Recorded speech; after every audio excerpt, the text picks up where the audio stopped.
que, d'après le milieu du renseignement, tous les chefs de parti devraient avoir accès aux renseignements se rattachant à ce dossier précis, parce que c'est dans l'intérêt de leur propre caucus.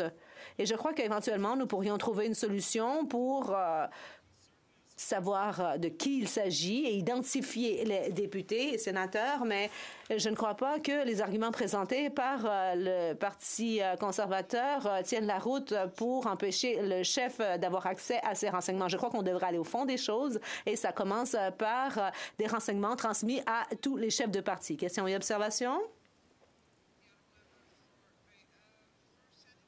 La députée de Sandwich Gulf Islands. Merci, Madame la Présidente.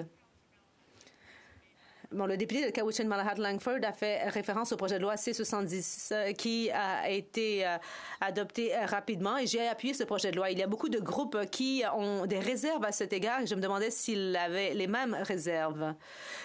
C'est rare en cette enceinte qu'il y ait un esprit de collaboration pour faire adopter un projet de loi rapidement.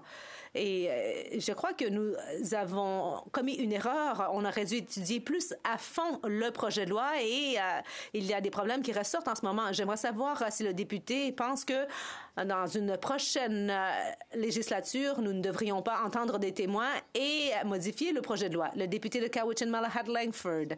Je remercie le député de Sandwich Gulf Islands de sa question. Et oui, effectivement, il y a certaines réserves qui ont été émises relativement aux séances d'information secrètes, mais aussi par le biais de témoignages de témoins. Par exemple, le Conseil musulman a parlé du fait qu'ils sont ravis du registre, mais il y a les parties 1, 2, 3 aussi qui posent problème. Mais le problème aussi, c'est qu'on a attendu trop de temps pour que le projet de loi soit déposé en Chambre. Et comme il a été mentionné, il y a tout un ensemble de constatations qui écorchent le gouvernement libéral dans le rapport du comité de parlementaires sur la sécurité nationale et le renseignement. Et je crois que on a fait de notre mieux avec le temps imparti, mais je suis ravie que nous en soyons à l'étude article par article cet après-midi. Peut-être que le projet de loi sera renvoyé à la Chambre